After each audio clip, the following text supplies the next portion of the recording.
Okay, we're finally getting somewhere. We've talked about types of issues. Now, how to settle issues. There's a few ways you could reason by example, do what other people did. Um, that's pretty much what was popular before the invention of philosophy about 2,500 years ago. You could follow traditions. You could follow orders because someone said they'll throw you in prison or kill you if you don't. Follow commands. You could follow market signals. Do whatever makes you the most money. There are some algorithms, but the one we care about most is the one that was invented with philosophy. Settling issues by appeal to reason. And what exactly does that mean? What is reasoning? What is an argument exactly? We'll get to that in the next chapter. First, before we talk about arguments themselves, we're going to talk about the building blocks of arguments, propositions. Propositions are a subset of sentences. Some sentences are propositions, some aren't. A proposition is a statement that can be true or false, which is not all statements can be true or false. If I said hello or go to bed, it's not really clear that they are true or false. Hello, I don't really know how to connect truth or falsehood to that at all. A command like don't lie is a little less clear. Technically an order is not a proposition. But what if I'm not talking about you specifically right now, but am saying in general lying is bad? That's a proposition. It could be true that lying is bad. It could be false that lying is bad.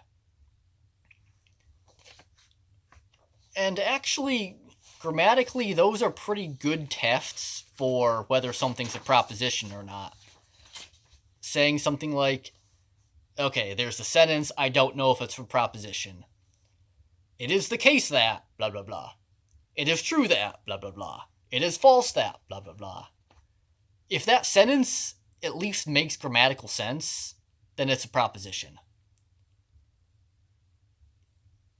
If I say it's false that lying is bad, okay, well, generally we think lying is bad. We think it's true that lying is bad. But then we're just at the opposite of truth. It still does have some truth value. So it's still a proposition, even if when you pick the it is true that, it is false that, blah, blah, blah. Even if you pick the wrong one, you might not be at the final answer, but you at least know that something's a proposition. It is the case that, blah, blah, blah. It is not the case that, blah, blah, blah. When deciding whether or not something's a proposition, just go with whether or not that sentence makes grammatical sense. Deciding whether it's true in real life or not, that's settling the issue. We'll settle that with arguments next chapter and the ones beyond. So a proposition is a statement that can be true or false. That statement is actually a lot more complicated than you think. We don't have to know whether it's true or know whether it's false.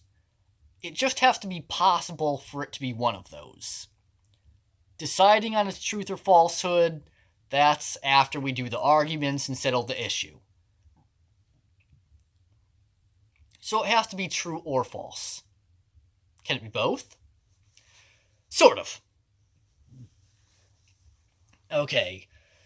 The liar paradox, Gödelian incompleteness, and fuzzy logic. Okay, some sort of hard stuff. But I'd feel like I'd be not doing a good job if I didn't at least touch on it. A thing can be mostly true, or mostly false, but a little true. So it's not really the case that a thing has to be all true or all false. Sometimes it is, sometimes it's not that far. Like, this is called many-valued logic or fuzzy logic. Generally, logic books aren't many-valued and they're not fuzzy. They just deal with binary logic, all true or all false.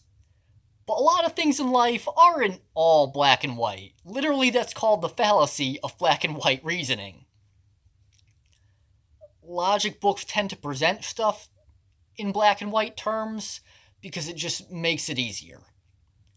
But if you don't forget that that's a model, an intentional simplification, and try to actually decide real-life events that way, a lot of the time it won't work too well. Which is how logic gets its reputation of being cold and impractical. That happens when people forget to switch from binary logic to many-valued or fuzzy logic. Yep, big words again, Justin. You're using big words to describe moderately large words. We're getting worse. So let's start with unpacking many-valued logic. That one's actually not too bad. Let's start with binary logic for something. We have hot and cold, opposites, binary. But what about scalding, warm, lukewarm, cool, frigid? There's at least 5 words, ranging from very hot to very cold, with stuff in the middle. When you have more than 2 possible outcomes like that, we call it many-valued logic. How many can we have? Well, the smallest integer greater than 2 is 3. But how many? What's the upper limit? It's fuzzy. It's infinite. Scalding might be 100% hot, 0% true. Maybe it's even 100 degrees Celsius on a thermometer. Frigid might be 100% cold, 0% hot, 0 degrees on the thermometer. How many degrees are there on the thermometer? Even between 0 and 100, there's 100 lines. And really, the mercury can be anywhere between those lines. 53.72658 degrees. There's an it's a continuous variable. There can be an infinite number of actual temperatures. So to really describe temperature, we'd want infinitely many-valued logic. The formal name for it's fuzzy logic.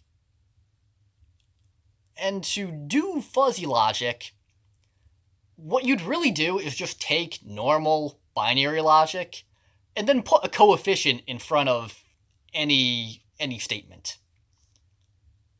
It's 37.6% true that it is hot. That could equate to a precise temperature.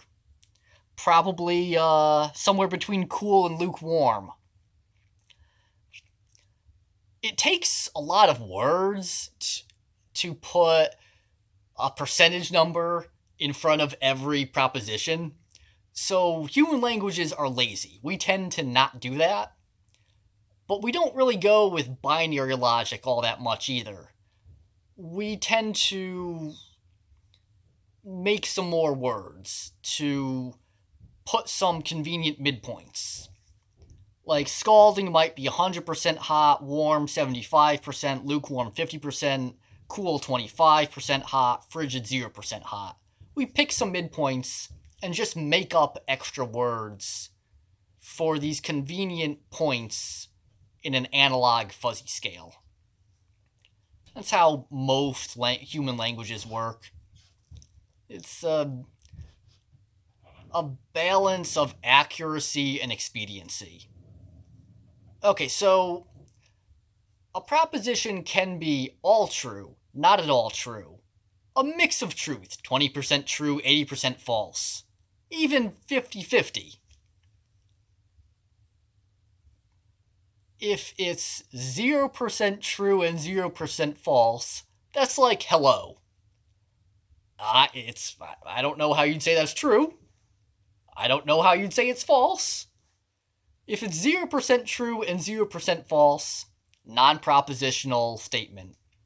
And usually when we're trying to really analyze an argument, we take out the non-propositional statements because they're words that don't really contribute all that much. They're nice, they're polite, but not really true or false or actionable.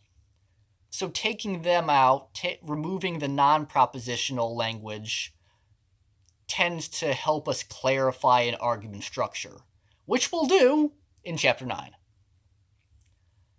There's one possibility I haven't talked about yet.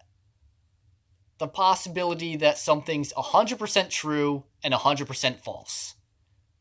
That's the one thing we can't have. So says the law of non-contradiction. Why not?